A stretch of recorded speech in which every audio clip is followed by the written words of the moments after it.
Ao velho que primeiro roeu as frias carnes do meu cadáver, dedico como saudosa lembrança estas memórias póstumas.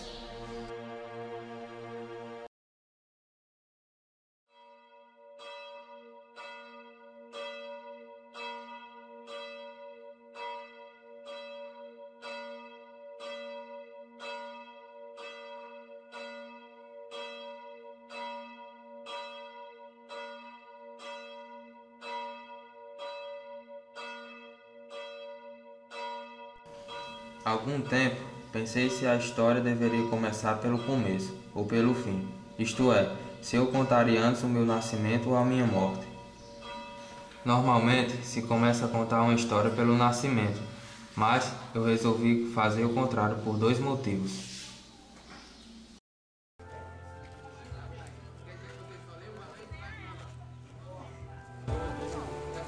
O primeiro é que, como eu ressuscitei para ser o autor dessas memórias, eu não sou um autor defunto, mas um defunto autor.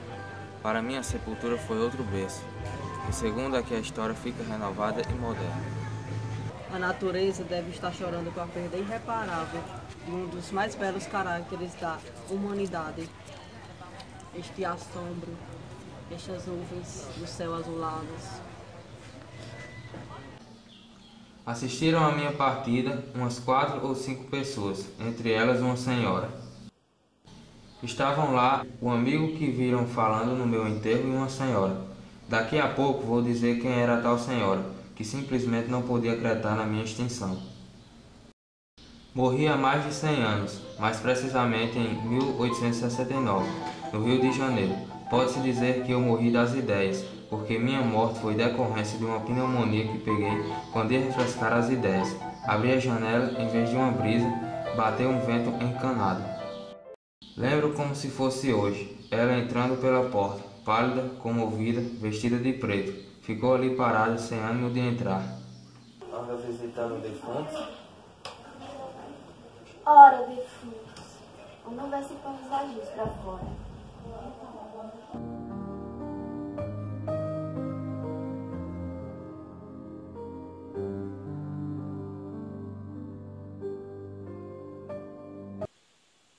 E Virgília estava ali preocupada ao lado do meu leito de morte, assistindo o meu delírio.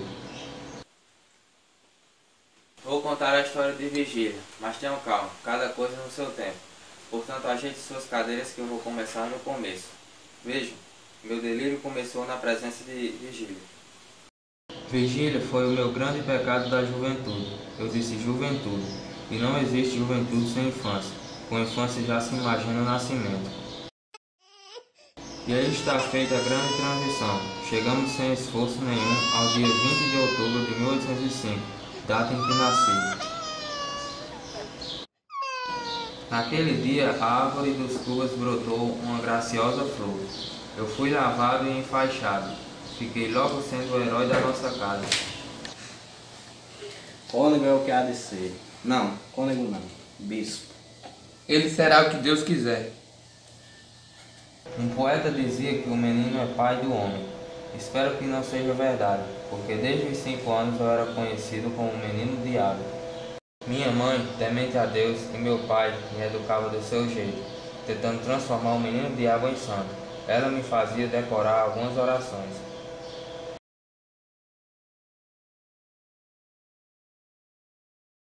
Vamos à independência do Brasil.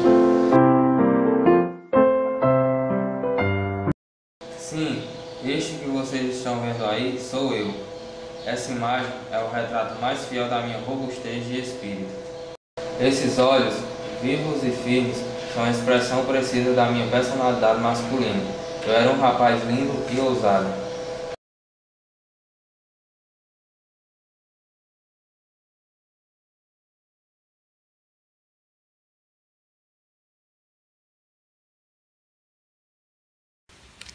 Que mulher linda!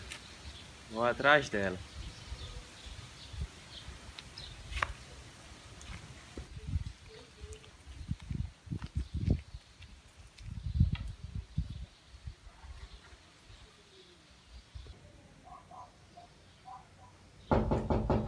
Pode entrar. Mas o fato é que Marcela não tinha, digamos, a inocência rústica. Ela, na verdade, mal chegava a entender a moral. Não precisava, um presente tão caro. Levei 30 dias e 2 esmeraldas para chegar ao coração de Marcela. Foi o que ela precisou para perceber que eu era um homem superior.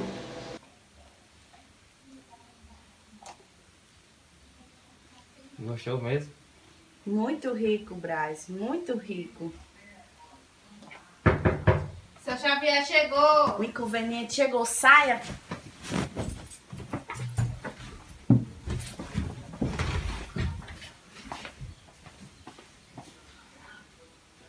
Teve 2 fases nossa paixão. A primeira foi uma espécie de parlamentarismo, onde o Xavier era o presidente e eu o primeiro-ministro. Mas então eu dei um golpe de estado e fiquei com todos os poderes em minhas mãos. Me transformei num ditador sem nenhuma oposição, eu acho. Meu amor, você quer brigar comigo? O que você quiser eu faço. Esse colar é tão lindo quanto aquele que eu vi na joalheria. Qual? Aquele que eu vi de diamantes.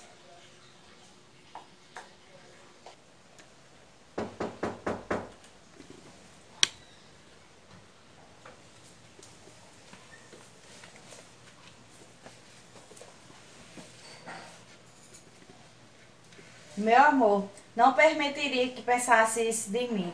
O nosso amor não precisa desses estímulos. E também não permitiria que comprasse o meu afeto. Não diga isso. Tudo cessa um dia. Até nós? Nunca, nunca, meu amor. Marcela me amou durante 15 meses e 11 contos de réis.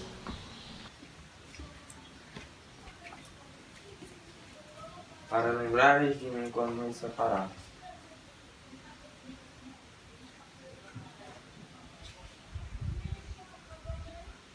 Marcela, não faça isso, Marcela.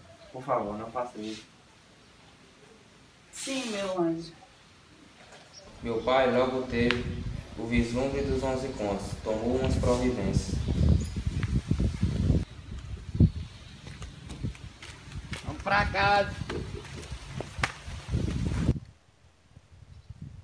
Depois de formado, decidi prolongar a universidade pela vida adiante e fui andar pela Europa.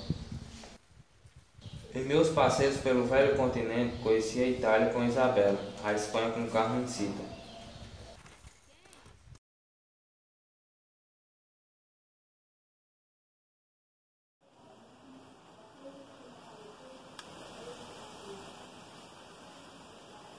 Minha mãe, Meu filho, minha mãe. meu filho, eu estou morrendo. Não diga isso, minha mãe. É verdade, meu filho. Por quê? Por quê? Cuida do teu pai. Vou cuidar, Cuida das minhas roseiras. vou cuidar. Meu filho, eu quero te dar o último conselho. Fala, minha mãe. Um conselho muito sério. Um conselho que te ajuda pro resto da vida. Fala, minha mãe. A vida, Brazinho, é uma loteria. Foram aquelas suas últimas palavras. Fiquei prostrado. Lembro que não chorei. Tinha os olhos estúpidos, a garganta seca, a consciência boquiaberta. Retirei-me para uma chácara da minha família, na Tijuca. Estava prostrado. Jamais o problema da vida e da morte me oprimira o cérebro. Nunca até esse dia me debruçara sobre o abismo do inexplicável.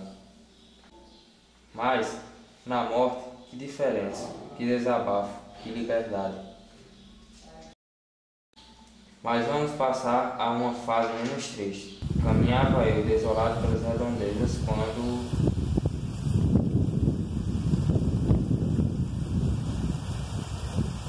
Ora, Brazinho, quem diria? Um homem, sente-se Tinha uma aqui. velha conhecida de família. Você não deve se lembrar de mim. Claro que sim, dona. Ora, Brazinho, você não imagina como a notícia da morte de sua mãe me entristeceu. Uma mulher tão dócil. Mas vamos mudar de assunto. Me conte como foi a sua viagem à Europa e como foram os estudos e os namoros, hein? Vem cá, Eugênio, sente. Este é o senhor Braz Cubas, filho do senhor Cubas. Cumprimento.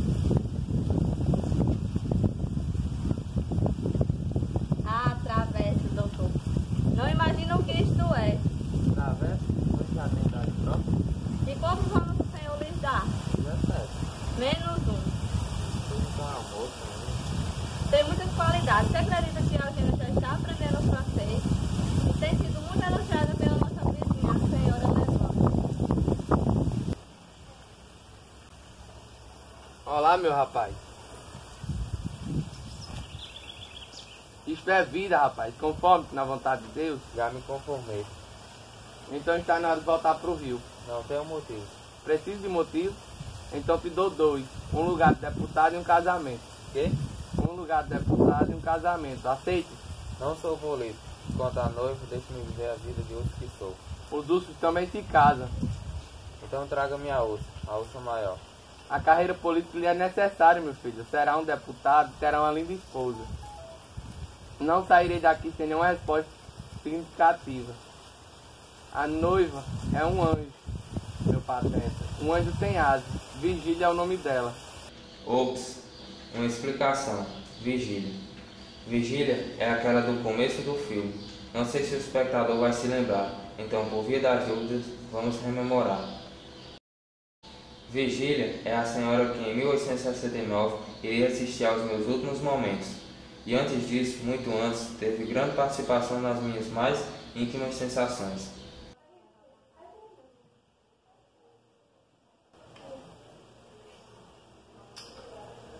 Vigília? Vigília, filha de Dutra. Dutra? O conselheiro, uma influência política, não conhece? Vamos lá, aceite? Vou examinar as duas coisas, contanto que vou examinar as duas coisas. Posso ser um homem político ou um homem casado. Todo homem público deve ser casado, mas seja como quer. Estou por tudo, contanto que a vida é uma enorme loteria, meu filho. Com 2 bilhetes terá mais chance de ser feliz. Desce comigo? Desço amanhã. No dia seguinte, fui à casa de Eugênia me despedir e admirar um pouco aquela moça de lindo espírito e ideias claras. Suas maneiras eram chãs, como se dizia naquela época, e tinham um ar de senhora. Pô, pé? Não, senhor, obrigada. Sou coxa de nascença. Ah, é? O senhor desce amanhã? Sim, pretendo. Não desce, por favor. Coxa, meu Deus, coxa. E mirando aquela minha Vênus manca, eu me perguntava, por que coxa se é bonita? Por que bonita se coxa? Por que bonita se coxa? Por que coxa se bonita?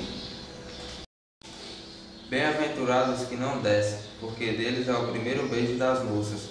Isto não chega a ser uma frase bíblica, mas com certeza é de grande sabedoria.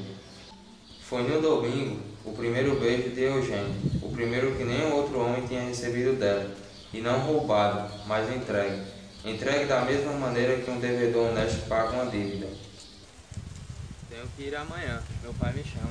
Adeus. Eu quero muito bem, minha flor, muito, muito. Não acredita? Não, acredito que faz bem. Bem o quê? Em não se casar comigo. Que dissimulação, que arte refinada, que moça bonita, bonita mais coxa. Há aí, entre os espectadores, alguma alma sensível que já deve estar achando que eu simplesmente usei a moça para esquecer a morte de minha mãe. Talvez me chamem de cínico. Eu, cínico? Pela coxa de Diana. Saibam que cheguei até a pensar em me casar com Eugênia. Ela era bonita, mais coxa. Vinha pensando que eu tinha feito o melhor, que era justo obedecer a meu pai. Lá, pensando nas coincidências da vida, entro na primeira loja que me aparece à frente. Boa Como é estranho o Senta tempo, aqui. que às vezes me pago como um jumento, Quer comprar que às vezes alguma disparo coisa, como um sim? cavalo no cio. Marcela, quanto tempo? Como vai, Braz? A vida se leva. Entrou aqui, queria falar comigo? Não, eu estava em busca de um relojoeiro para consertar meu relógio. Deixa-me ver. Não, tenho pressa. E me surge o passado, em carne e osso. Um passado que me dilacera e beija, ao mesmo tempo que me interroga, com o rosto cortado de saudade.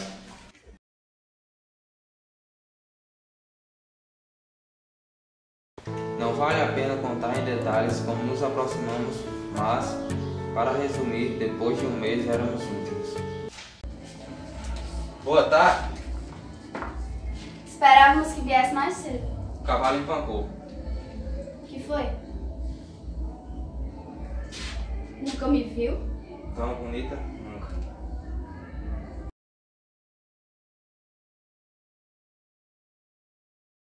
Virgília é uma perfeição, uma modelo, Braz.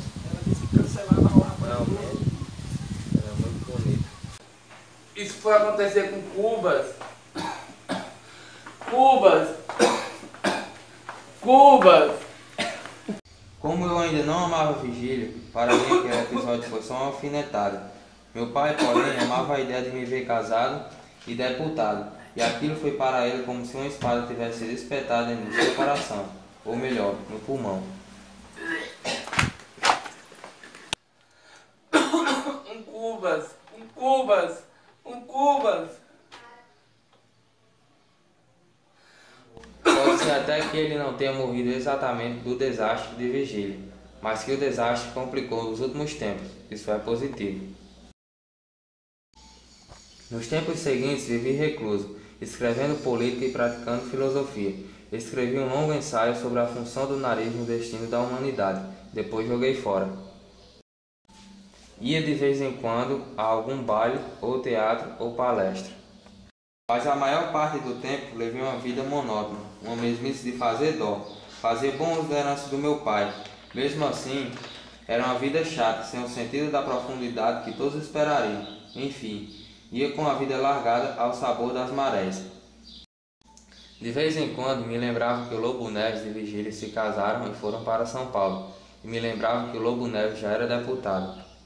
Não que isso me afetasse muito, mas toda vez que eu me perguntava por que não seria o melhor deputado e melhor marquês que o Lobo Neves, eu não tinha uma resposta.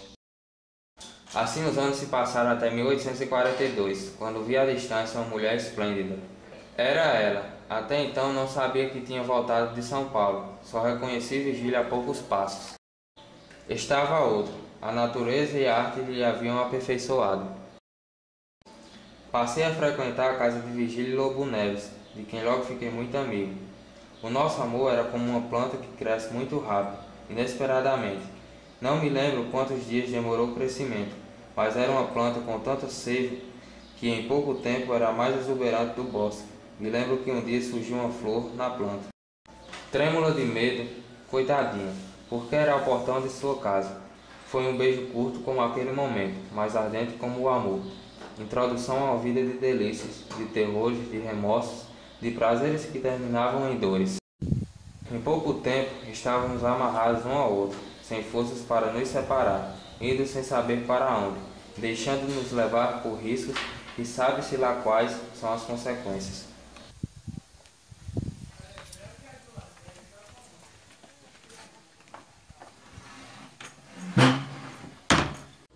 Virgília, te proponho uma coisa. O quê? Tu me amas? Você sabe que sim. Tens coragem de fugir comigo? Mas pra onde? Para onde você quiser. Numa casa grande ou pequena, na cidade, na Europa, onde você quiser. Nós escaparíamos. O mundo é vasto, Virgília. Eu tenho dinheiro para onde você quiser viver. Pode ser na Europa, nessa cidade, numa casa pequena, onde você quiser. Mas ele gosta muito de mim. Pode ser que sim.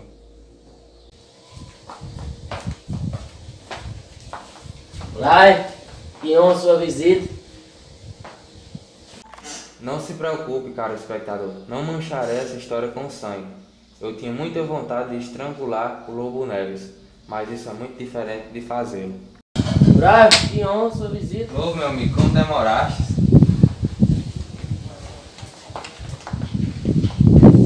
Todos os seres vivos e todas as coisas do mundo pareciam dizer a mesma coisa. Ministro. Brás Cubas, ministro de Estado. É uma ideia. Ministro.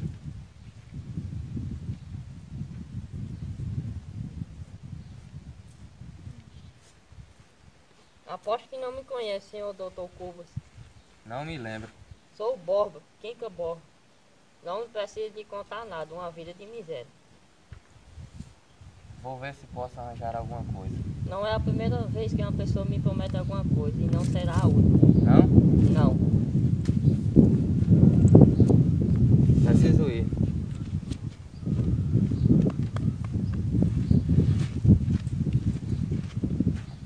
relógio. Ele roubou meu relógio. Dona Plácida, que foi costureira e agregada na casa da Vigília, agora era a dona de casa. De fachada, é claro. Enquanto nos amávamos, ela cumpria suas funções de guardiã. Foi duro para Dona Plácida aceitar a função. Eu não posso, Yaya. Mas por que, Dona Plácida? Yaya é casada, tem marido. Mas o Dr. Breja foi meu noivo, mesmo antes de meu marido. Mas não fica bem uma moça como Yaya, conheci ainda criança. Mas eu preciso, Dona Plácida. Não peça isso, sua velha. Dona Plácida, confie na sua Yaya. Acho que no princípio chorava e tinha nojo de si mesmo. Eu depositei um bom dinheiro para a velhice de Dona Plácida, e acho que isso fez ela parar de chorar e o nojo acabou. Acredito até que ela rezava por mim toda noite. Vou chamar Dona Plácida.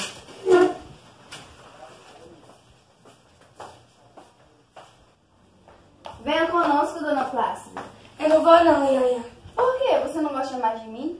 Vixe, Nossa Senhora, não gosto de Yaya. Mas de quem eu gostaria nesse mundo? E visitar o marido de Vigília, que continuava meu amigo, também era verdade. E um dia, depois de meses, houve um grande acontecimento na carreira do Lobo Neves. Ele foi nomeado governador do Maranhão. Tenho novidades. Talvez eu ocupe uma presidência de província no norte. Mas que boa notícia! Realmente seus esforços foram reconhecidos, não foram? Ainda não é certo. E Vigília, gostou da ideia? O que foi, Vigília? Não gostaste? Eu tenho uma ideia. Talvez não lhe agrada muito. Ah, Você não quer ir dar um passeio ao norte não comigo? Assim, se você quiser ir conosco ao norte, você ia com o meu secretário. Você há de ir conosco. está doida? Já disse que é uma insensatez. É impossível. Já disse que é impossível. Não posso ir, é insensato e perigoso. Por quê? Você bem sabe por quê. Aqui na corte um boato desse se espalha muito rápido na multidão. É nessa pequenina mão que está a razão da minha existência. Você é responsável por ela. De fato, pouco tempo depois tinham sido nomeados o Lobo Neves e eu, presidente e secretário da província do Maranhão. Posso aceitar. Mas por quê? Por quê? Ora, por quê? Mas nós já não vamos. Como assim? O Lobo Neves vai recusar a nomeação. Recusar? Ele vai falar pro ministro que não pode, vai dar razões particulares. 13. Ó, o número do azar. Como te abençoei. Vigília e eu também tínhamos nossas superstições. Bem me quer. Não me quer, bem me quer. Quem escapa a um perigo vive a vida com outra intensidade. Comecei a amar a Vigília muito mais depois que estive a ponto de a perder. E a mesma coisa aconteceu com ela. Minha boa Vigília. Meu amor. Tu és minha, não? Tua. Acredito que esse foi o ponto máximo do nosso amor, o pico da montanha, onde por algum tempo vivemos os vales de leste a oeste.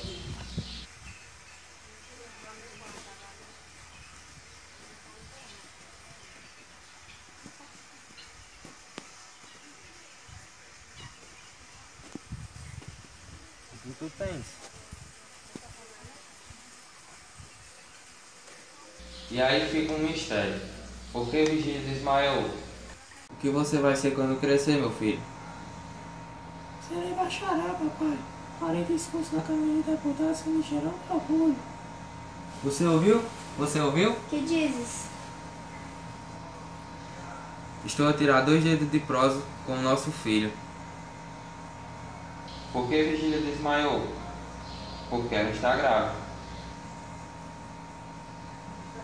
A mãe está brava com o senhor? Não, ela só está cansada. Sabe, Brás, às vezes acho que você não quer mais nada comigo. Eu só estou falando com o baby, minha querida mamãe. Nada me interessava. Eu só pensava naquele embrião anônimo. Está perdido, meu grande amigo. Mas foi-se o meu filho naquele ponto em que o embrião ainda se parece mais com uma tartaruga.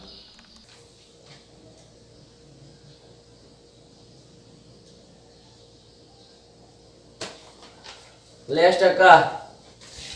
Em voz alta, por favor. Senhor Brás Cubas gosta de sua intimidade com um amigo, mas é suspeito de que gosta de maiores intimidades com sua mulher. Isso é uma calúnia. Calúnia? Uma infame. Confesso tudo que eu lhe perdoo. Da parte de Brás Cubas eu só recebi cortejos. Nada mais que isso. Juras? Duvidas de mim, tanto esforço que eu faço por ti. Depois eu disse que a carta era de algum namorado, que nada conseguiu. Quem te cortejou? O Escobar, já faz umas 3 semanas. Bem que eu desconfiava. Eu falei da carta em cima do Machado. O Machado fez isso? Agora eu preciso prudência. Se ele souber, ele já está desconfiado. Por que você nunca me disse que o Machado fazia cartas? Porque não... Ah, Brás, você parece que não me ajuda em nada. Ai, você não... Ah! 1 hora. 1 hora. É a minha memória. Parece que não quer mais nada comigo. Tá vendo aí, ó? Fala que não quer mais nada comigo e fica aí, calado. Não diz nada. O que hei de dizer? O que hei de dizer? Parece que está enfastiado, que se aborrece, que quer acabar comigo. Justamente. Essa sua indiferença... Indiferença? Indiferença eu sou fastio, isso sim. Dona Plácida, vá ver se posso sair. Nem meu marido me trata dessa forma. Aliás, meu marido é um homem digno. Está bem, vem aqui. Dona Plácida, vá lá pra porta pra ver se meu marido não aparece.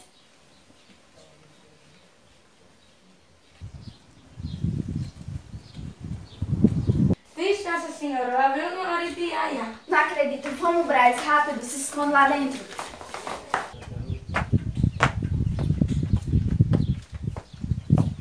O senhor por aqui? Adivinha quem está cá? Você por aqui. Ia passando e resolvi cumprimentar. Muito obrigado. Esse anjinho aqui foi que nunca me esqueceu.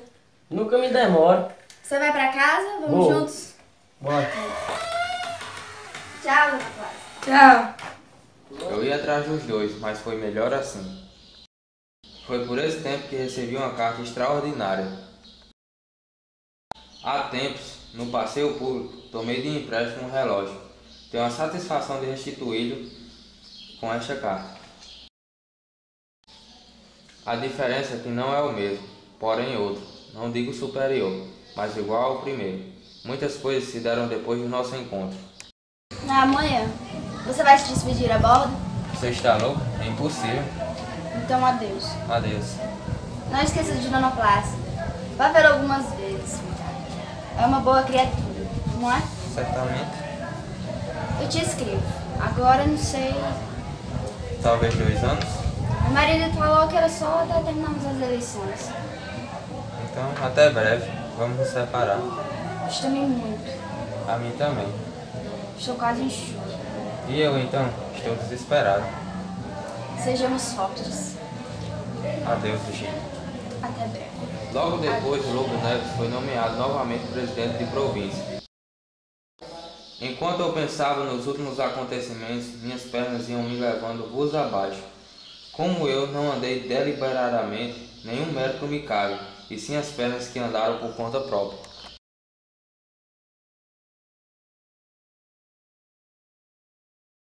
Eu bem sei que eu deveria sofrer um grande desespero, derramar algumas lágrimas pela separação de Virgília. Não se irrite comigo, caro espectador, mas confesso que isso não aconteceu. Resolvi enterrar magnificamente meus amores. Quanto a Virgília, devo dizer que senti alguma coisa que não era dor nem prazer, uma coisa mista, alívio e saudade, tudo misturado em iguais doses. Nos primeiros dias fiquei em casa caçando moças, com os olhos. Mas se a partida de Virgília me deu uma ideia do que é ser viúvo, 2 outras forças me levaram de volta à vida agitada de costume, a amizade do Quincas Borba e a vontade de ser pai. A primeira vez que revi Virgília foi em 1865. Não era a frescura da primeira idade, mas ainda estava linda, de uma beleza de outono, realçada pelo encanto da noite. Ela não me reconheceu. Ser homem, ser forte, dominante, influído, vencedor, ânimos puros. As palavras do Quincas me sacudiram da depressão e fui atrás do meu objetivo, que era me tornar ministro. Me tornei deputado e comecei a ocupar a tribuna da Câmara. E foi assim que a onda da vida me levou novamente à mesma praia do Lobo Neves, ele disfarçando o seu ressentimento e o meu remorso. Parece que não tive muito sucesso, ou a minha época não estava preparada para me entender. Seja lá o que for, logo deixarei de ser deputado. Não vale a pena entrar em detalhes sobre o assunto. Soube que a coxa e Bela e coxa Eugênia, tinha morrido. Feia, acabada, corroída pela velhice, mas sempre coxa. E também a linda Marcela. Corriam boatos de que Lobo Neves iria ser ministro. Confesso que o boato me encheu de irritação e inveja. Se confessei isso, também devo confessar que não é impossível que a notícia da morte me desse alguma tranquilidade, alívio e um dos 2 minutos de prazer. O Quincas, que tinha sumido por uns tempos, reapareceu, muito mudado, é verdade. Quincas morreu pouco tempo depois, em minha casa, jurando e repetindo que a dor era uma ilusão. Entre a morte do Quincas e a minha, o principal acontecimento foi o invento do emplasto Brás Cubas. Era uma ideia fixa. Eu iria inventar um remédio destinado a aliviar a nossa melancólica humanidade. Essas 3 palavras das caixinhas de remédio impressas nos jornais, mostradores, folhetos, esquinas, essas 3 palavras, emplasto Brás Cubas, irão me tornar imortal. Eu fui me refrescar das ideias quando apanhei o forte vento encanado e adoeci, ficando assim impedido de inventar o dito emplasto. E aí, estamos no ponto onde começamos a história. Vigília pálida, comovida, vestida de preto, ficou ali parada sem ânimo de entrar. Mas ainda pude fazer um pequeno balanço de minha vida e cheguei à conclusão que, se não alcancei a celebridade com a invenção do emplasto, não fui ministro, não conheci o casamento. É também verdade que ao lado dessas faltas tive a sorte de não comprar o pão com o suor do meu rosto. Somadas as 2 coisas, a minha sorte e as minhas negativas, posso imaginar que não houve excesso nem carências, que sai quite com a vida. Mas não, tenho um pequeno saldo positivo, não tive filhos, não transmiti a nenhuma criatura o legado da nossa miséria. Matamos o tempo, mas o tempo nos enterra.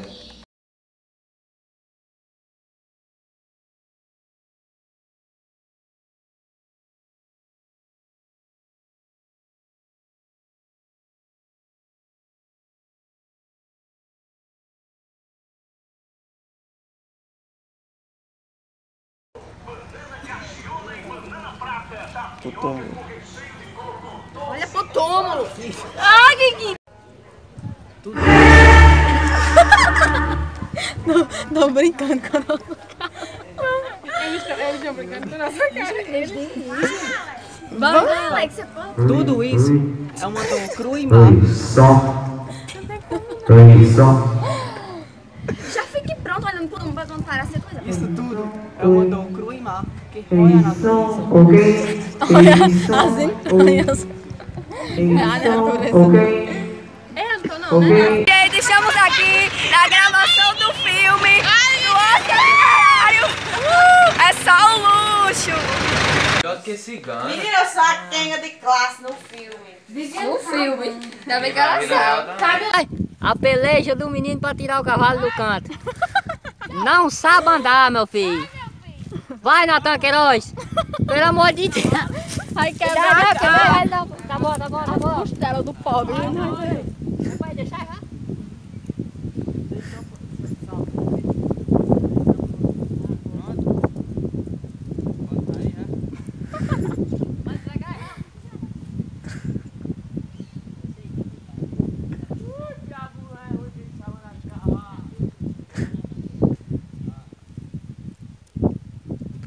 Aí.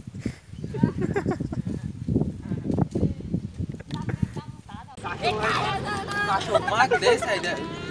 Foi, aí você espera. Você nunca me viu? Você tem que dizer de jeito. O que não, foi? Nunca me viu, é depois que você diz o que foi. Aí você fica olhando, depois me Eu não puxa. sei Eu o que digo, foi, nunca me não. viu. Aí depois quando você nunca me viu, aí.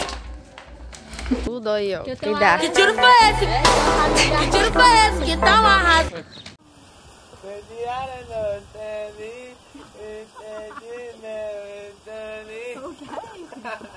Não dá pra ver. Eu tenho que Me bater. bate, então, me bate. Sai aqui, sai as minhas unhas, então. Palhaço, me dei. Ah, rapaz, isso é um satanás mesmo, viu, velho?